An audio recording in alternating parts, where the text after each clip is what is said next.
The massive alien ships hung in space like dark clouds before a storm. 12 different species had come together to form the Hegemony Council. Their fleet stretched across Earth's sky, blocking out stars and casting shadows on the blue planet below. Admiral Thexkar stood on the bridge of his flagship. His 6 arms moved across control panels as he prepared to address the primitive world below. The Zephyrian commander had conquered 47 planets for the hegemony. Earth would be the 48th. "Begin transmission," he ordered. Every screen on Earth flickered. Every radio fell silent. Every communication device suddenly showed the same image. A tall, gray alien, with multiple arms and glowing red eyes, stared down at humanity. "Inhabitants of Earth." Thexkar's voice echoed across the planet. "I am Admiral Thexkar, of the Hegemony Council. Your world has been chosen for integration into our empire." In New York, people stopped walking and stared at giant screens in Times Square. In Seoul, families gathered around their televisions. In Lagos, workers put down their tools to listen. The entire world held its breath. "You have 72 hours to surrender," the alien continued. "Submit to hegemony rule, and your species will be allowed to serve. Refuse, and your cities will burn. Your choice is simple: bow or die." To prove his point, Thexkar gave a signal. His ships fired thin beams of energy at Earth's orbital defense stations. The human-built platforms exploded like fireworks. Years of work and billions of dollars destroyed in seconds. "Your weapons cannot harm us," Thexkar said as debris fell through Earth's atmosphere. "Your defenses are nothing. Accept your fate." The transmission ended. Earth was left in stunned silence. In the emergency meeting room beneath Geneva, world leaders argued and shouted. The President of the Americas slammed his fist on the table. The Premier of the Asian Alliance shook her head in despair. The Chancellor of the European Federation stared at casualty reports from the destroyed stations. "We have to surrender," Director Chen Wei said quietly. The head of Earth's United Defense Council looked tired and defeated. "Look at their ships. Look at what they just did to our best defenses. We cannot fight this." Some leaders agreed. Others wanted to fight anyway. Most just sat in shocked silence. But in a hidden command center deep under the mountains of Colorado, Admiral Jin So-yoon watched the alien broadcast with calm eyes. The Korean-American officer had spent her entire career preparing for this day. While the world panicked above, she remained perfectly still. "Ma'am," her aide asked nervously, "what are your orders?" Jin looked at the tactical display showing the alien fleet.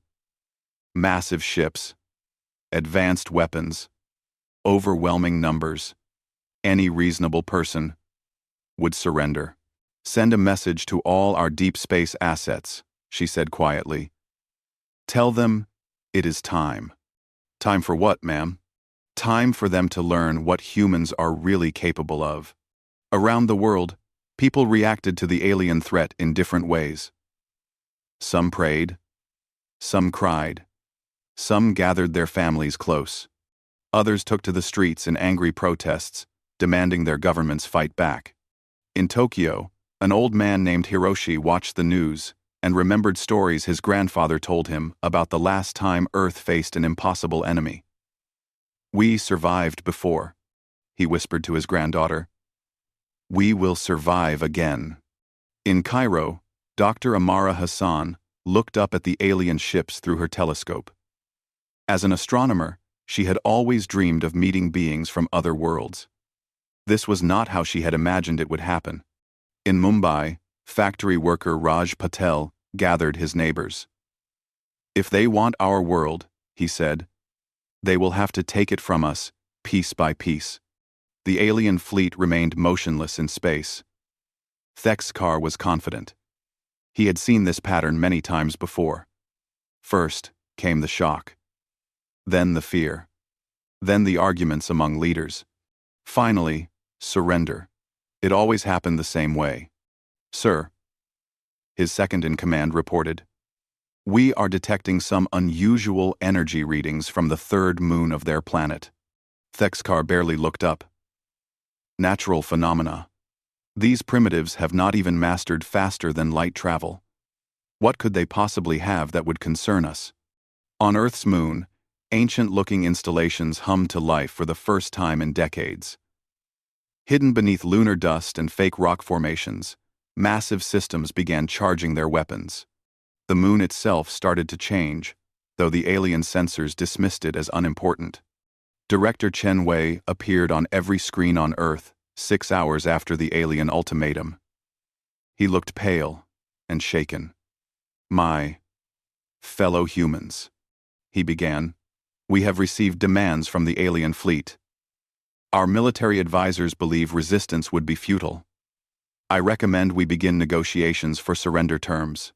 But Admiral Jin watched this broadcast from her hidden bunker with the smallest smile on her lips. She opened a private communication channel to selected military bases around the world, bases that officially did not exist, commanders who were supposed to be retired, ships that were listed as destroyed or scrapped. "This is Admiral Jin," she said into her microphone. "Begin Phase 1 preparations. The sheep's clothing comes off in 66 hours. As Earth entered its second day under the alien ultimatum, Thexkar remained confident. He had conquered proud warrior races and brilliant scientific civilizations. These humans appeared to be neither. Their own leaders were already talking about surrender. Their military had offered no resistance beyond those pathetic orbital platforms. Soon, Earth would join the long list of worlds that had bowed before hegemony might. The humans would learn to serve, just like all the others before them. Thexkar had no idea that Earth had been preparing for this moment for 50 years. He had no idea that humanity's greatest weapon was not hidden technology or secret fleets. It was the simple human refusal to kneel. 72 hours had passed. The world held its breath as Director Chen Wei prepared to announce Earth's decision. News crews gathered outside the United Nations building. People filled the streets of every major city. Everyone expected to hear words of surrender.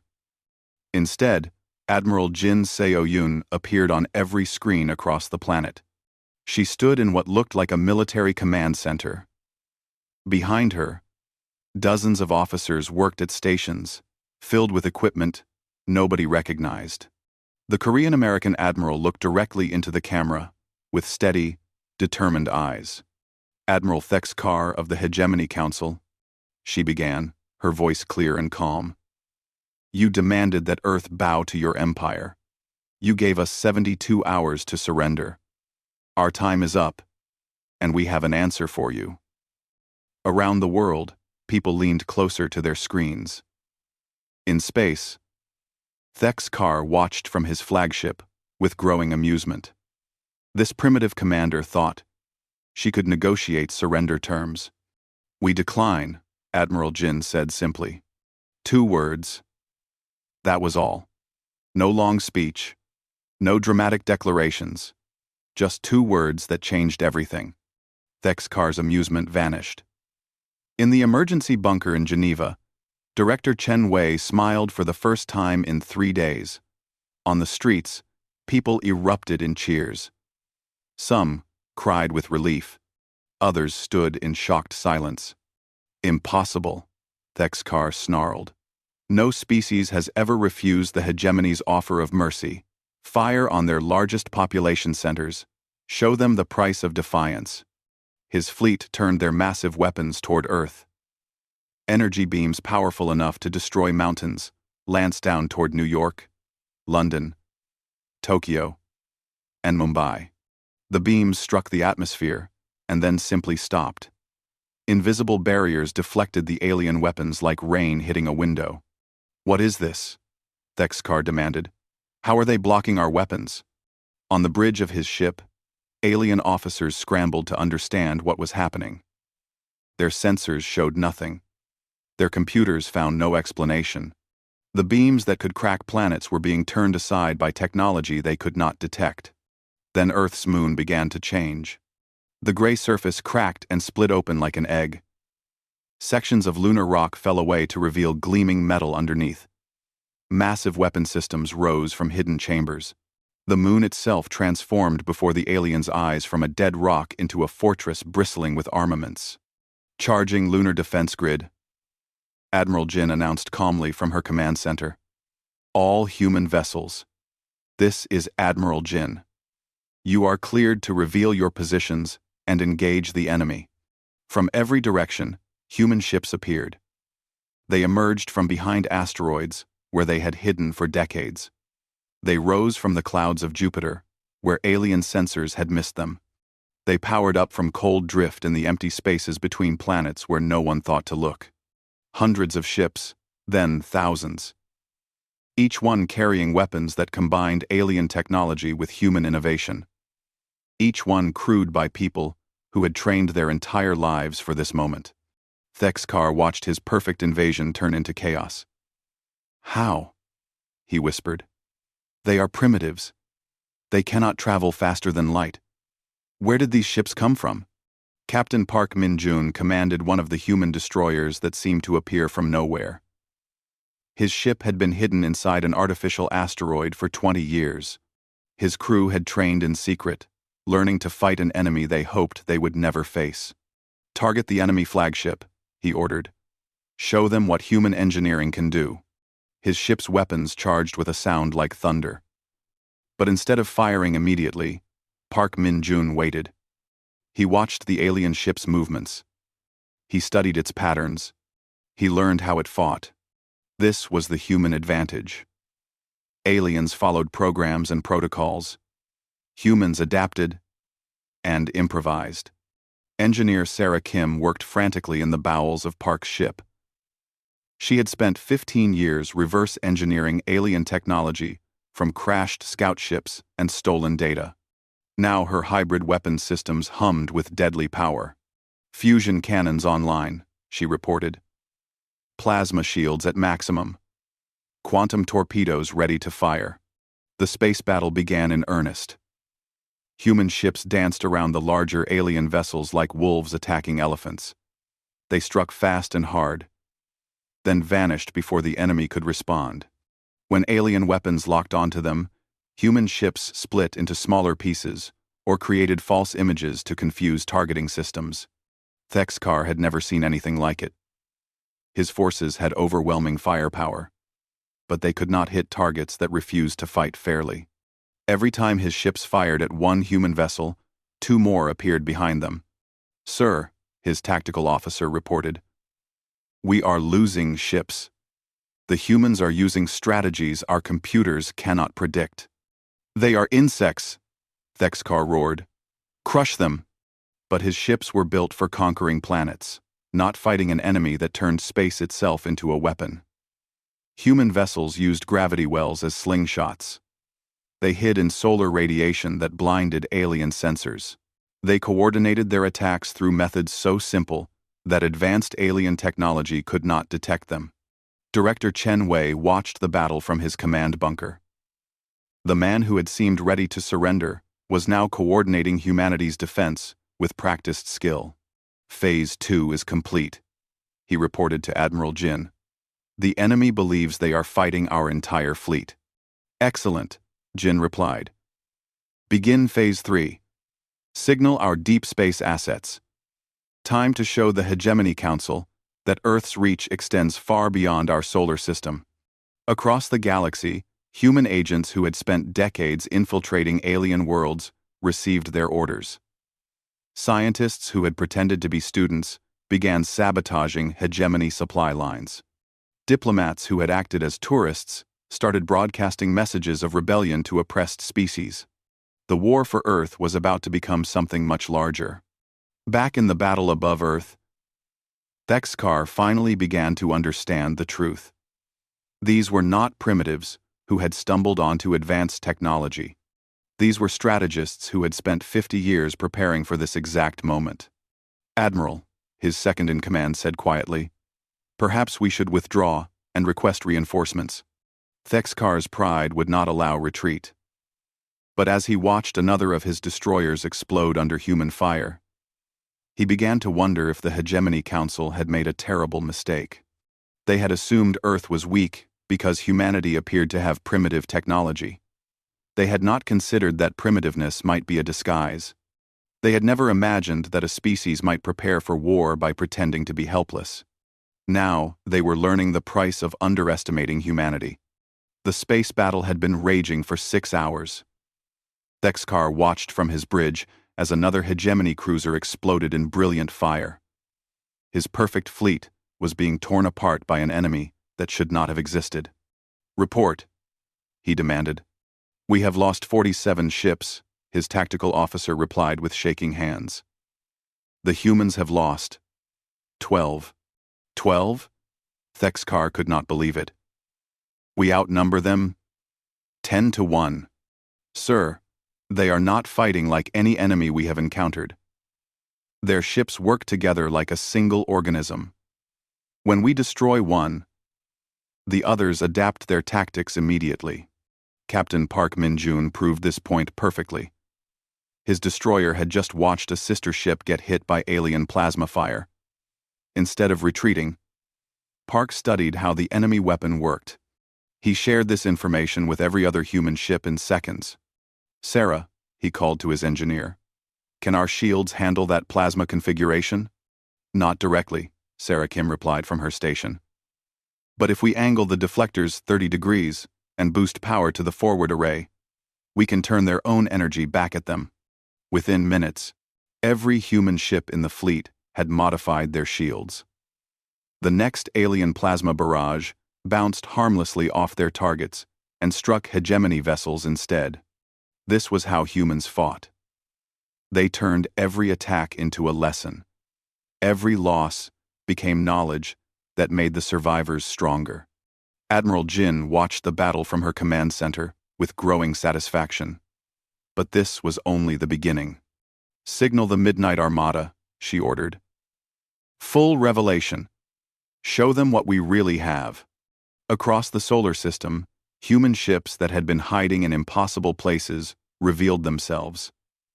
A massive battleship emerged from inside the great red spot of Jupiter, where it had been sheltered for 30 years. Destroyers rose from the rings of Saturn like deadly snow. Cruisers detached themselves from asteroids where they had mimicked space rock for decades. The true Midnight Armada was 10 times larger than what the aliens had already seen. "This is impossible," Thexkar whispered. "Our scouts surveyed this system for years. There were no ships, no hidden bases, nothing. But humans had learned to hide in places aliens never thought to look. They had built ships that looked like space debris. They had created bases inside asteroids and moons. They had spent 50 years becoming invisible. Engineer Sarah Kim had been part of this deception since she was 18 years old. She had studied every piece of alien technology that Earth's agents could steal or salvage. Then, she had made it better. "The enemy is scanning our hull composition," she reported to Captain Park. "They are trying to understand our armor." "Let them scan," Park replied with a grim smile. "They will find something interesting." The alien sensors detected human ships that appeared to be built from a mixture of Earth metals and unknown materials. What they did not realize was that Sarah and thousands of engineers like her had spent decades creating hybrid technology that combined the best of both worlds. Human creativity merged with alien science, created weapons and defenses that neither species could have built alone. Thexkar's flagship shuddered under fire from 3 human cruisers. "Return fire," he ordered. "Maximum power." His ship's main cannon fired a beam that could melt mountains. It struck the lead human cruiser dead center. The human ship's shields flared bright blue, absorbed the entire blast, and then fired back with twice the power. The return beam punched through the alien flagship's armor like paper. "How are they doing this?" Thexkar demanded, as his ship's damage reports flooded in. "Sir," his science officer said nervously, "I believe they are using our own energy against us. Their shields appear to be some kind of absorption and redirection system." It was true. Sarah Kim and her fellow engineers had built weapons that fed on enemy fire. The harder the aliens hit human ships, the stronger the humans became. But technology was only part of humanity's advantage.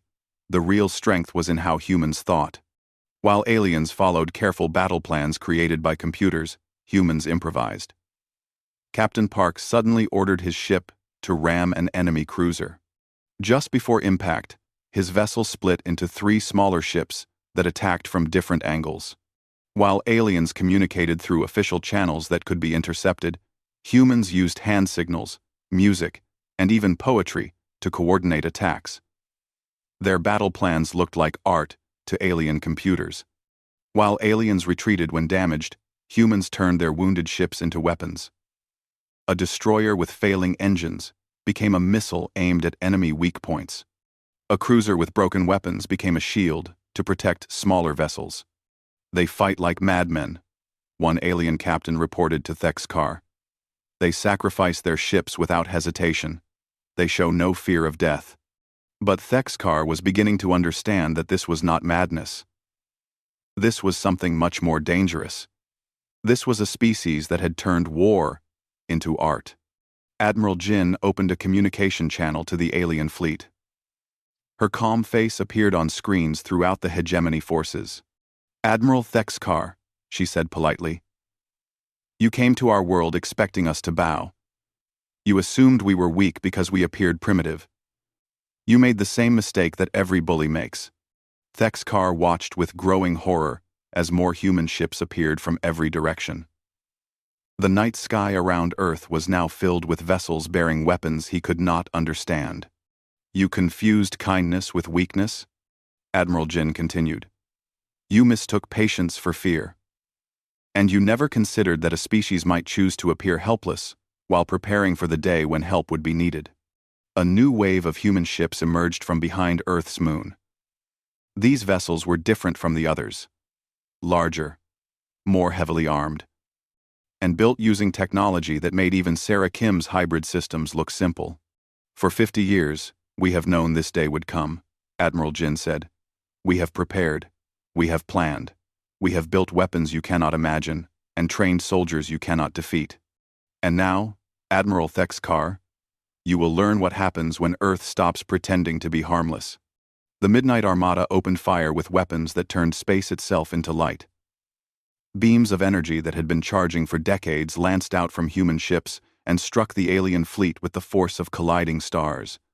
The sky around Earth erupted in fire as the true battle finally began. Thexkar realized with growing terror that everything he thought he knew about humanity had been wrong. They were not primitives. They were not helpless. They were the most dangerous enemy the hegemony had ever faced. And they were just getting started.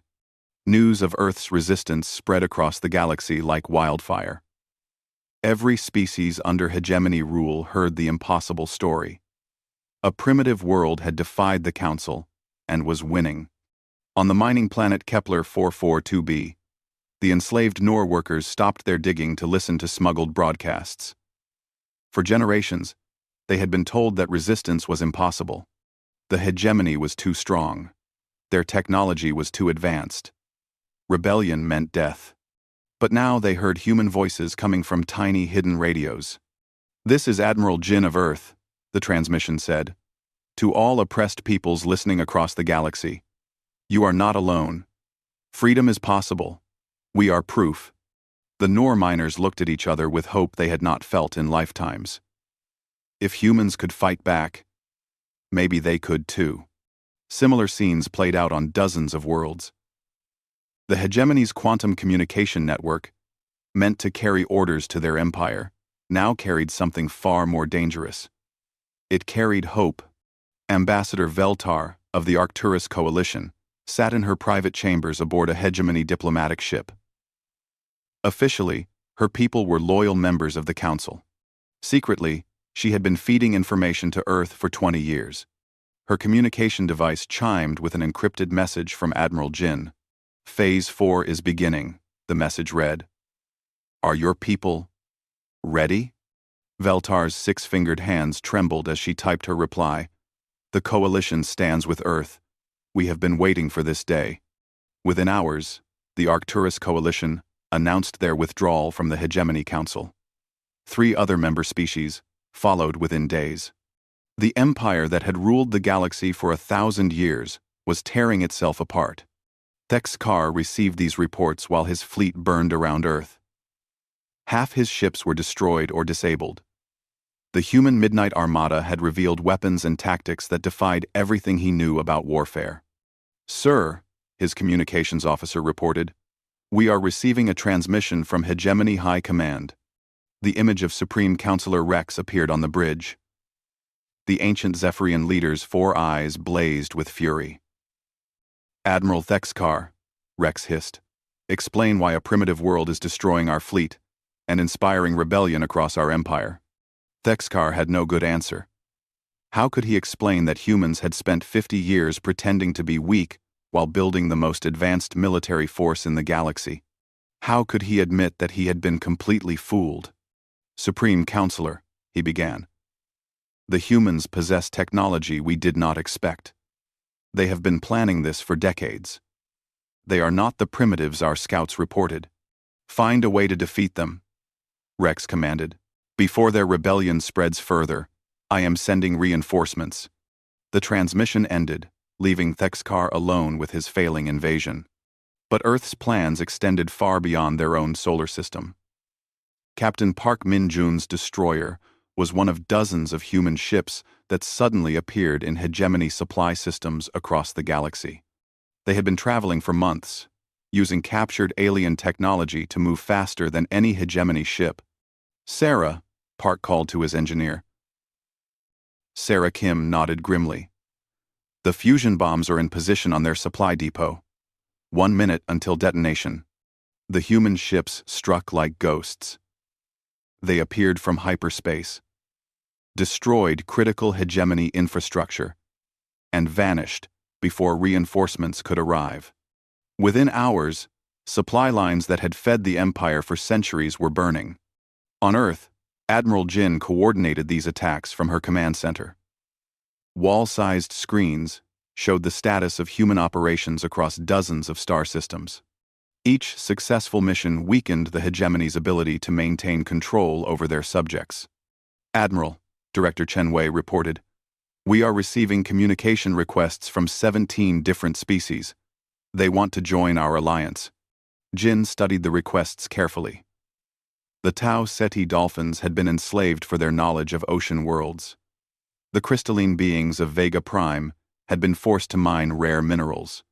The forest dwellers of Proxima B had watched their homeworld stripped bare. All of them were ready to fight for freedom. "Accept their offers," Jin decided. "Share our technology. Teach them our tactics. Show them that the hegemony can be beaten." This was the moment Earth had truly been preparing for. Not just to defend their own world, but to liberate the galaxy. The rebellion spread faster than the hegemony could contain. On world after world, oppressed peoples rose up against their masters. They used weapons provided by human agents. They followed battle plans created by human strategists. They fought with the desperate courage of beings who had nothing left to lose. Thexkar watched his perfect empire crumble from the bridge of his damaged flagship. Reports flooded in from across hegemony space. Rebellions on 43 worlds. Supply lines cut in 16 systems. Member species abandoning the Council faster than reinforcements could be deployed. "Sir," his tactical officer said quietly, "perhaps it is time to consider a strategic withdrawal." For the first time in his military career, Thexkar was ready to retreat. But Supreme Counselor Rex had made his orders clear. Defeat Earth or face execution for failure. "Signal the fleet," he said heavily. "Prepare for final assault. All ships, maximum power. If we cannot conquer this world, we will destroy it." Every remaining hegemony vessel turned their weapons toward Earth. They prepared to fire every weapon at once. If they could not have the planet, they would make sure no one else could either. But Admiral Jin had been expecting this moment. "All ships," she broadcast to the Midnight Armada, "implement Protocol 7, shield formation around Earth. No alien weapon reaches our homeworld. Thousands of human ships moved into position between Earth and the alien fleet. They interlocked their shields into a barrier that surrounded the entire planet. Each ship was prepared to sacrifice itself to protect the world behind them. Engineer Sarah Kim checked her readings one final time. "All systems optimal," she reported to Captain Park. "We are ready." Park nodded and opened a channel to his crew. "This is our moment," he said simply. "Our children's children will remember this day. Make it count." The final battle for Earth was about to begin. But now, it was more than a fight for one world. It had become a battle for the freedom of the entire galaxy. Across space, on dozens of worlds, billions of beings watched and waited to see if hope could triumph over tyranny. The sky was about to catch fire. The final assault began at dawn over Earth's Pacific Ocean. Every remaining hegemony ship fired at once. Energy beams that could crack continents converged on the human shield wall, protecting the planet. The night sky turned to day as thousands of human ships absorbed the alien fire. Their shields blazed like newborn stars. Some vessels exploded in brilliant flowers of light. Others held firm, redirecting alien energy back at their attackers. Admiral Thexkar watched the bombardment from his flagship. His weapons were the most powerful in the galaxy. They had destroyed civilizations. They had turned worlds to glass. But somehow, the human shield was holding. "Impossible," he whispered. "Nothing can withstand that much firepower." But Captain Park Min-jun's destroyer was still fighting even as its armor melted under alien fire. His ship was one of hundreds forming the barrier around Earth. Each human vessel was connected to the others, sharing power and protection like organs in a single body. "Sarah," Park called to his engineer as his ship shook under bombardment. "How long can we maintain this?" Sarah Kim worked frantically at her controls. "The fusion cores are at 90% capacity. We can hold for another 10 minutes before we have to choose between shields and life support." "Then we choose shields," Park said without hesitation. "Earth comes first." This scene repeated on every human ship in the fleet.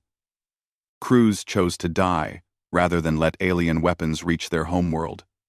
They turned their own vessels into shields made of metal and flesh and unbreakable will.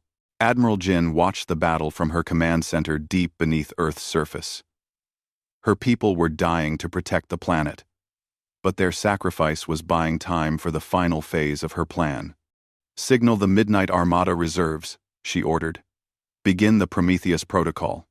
Across the solar system, human ships that had remained hidden until this moment revealed themselves. But these were not ordinary vessels. These were the products of 50 years of human engineering pushed to impossible limits. Ships the size of small moons emerged from the asteroid belt. Weapons platforms that had been disguised as space debris powered up with energy readings that made alien sensors scream warnings. The true strength of Earth's defense grid finally showed itself. The Prometheus ships moved into attack formation. Each vessel carried weapons that combined human creativity with alien technology in ways that had never been attempted before. They were powered by controlled black holes, armed with antimatter cannons, protected by shields that bent space itself. "Fire," Admiral Jin commanded. The Prometheus ships opened fire at the speed of light. Their weapons did not travel through space. They folded space, so their targets were suddenly next to them. Alien ships simply vanished as reality bent around Earth's impossible weapons. Thexkar felt his flagship shudder as something struck it without warning. His shields had not detected any incoming fire. His sensors showed no human weapons aimed at him. Yet, his ship was dying around him. "How?" he demanded.